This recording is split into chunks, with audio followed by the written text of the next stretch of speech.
কলিজার টুকরা, আমার লক্ষ্মী আপা, একটু কথা শোনা যাও। আমার একটু কথা শোনা, এদিকে আসো বাবা। সাবাস কি কোন দিক দিয়ে উঠছ আম্মু?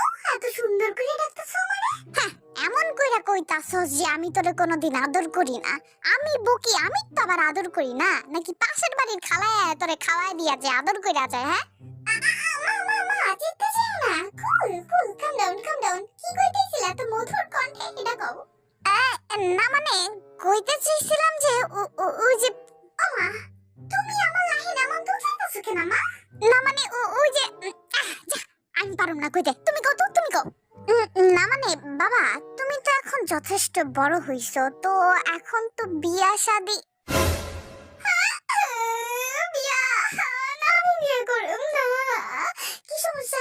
আমি কি তোমাকে ভাত পানি সব খাওয়াই? যাও আজকাল তার কিছু খাবো না, যাও। এই তো তুই এমনটা করবি দেখে তোর আমি কিছু কইতে চাই নাই। বান্দরের বাচ্চা, বিয়াটার কথা হলেই ফালদা কাইন্দ ওড়ে। তো কানমুই তো, আমি কি কানতাম না?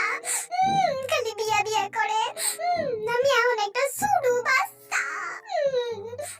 বাবা তুমি তো এখন বড় হইছো, তো একটু দরকার না বিয়ে। আবার বিয়া বিয়া কয় গো? আমি কোন দিক দিয়ে বড় হইছি? হ্যাঁ, আমি কোন দিক দিয়ে বড় হইছি? খালি একটু 6-7 বেলা ভাত খাই, তাই বলে কি বিয়া দিয়ে দেবা? যাও আজকাল থেকে আর কোনো ভাতই খাইতাম না, আমি রোজা রাখবো, রোজা। ওই গরুর বাচ্চা, তো আজীবন কি তুই আমার খানেই থাকবি? হ্যাঁ, আমি ও বাবা আর তোমারে ছায়া কোথাও যাবো না। তার মানে তোর এই সব বান্দরামি ইচ্ছামি তোর জ্বালা আমার আজীবন পোহাইতে হইব? হ্যাঁ হ্যাঁ,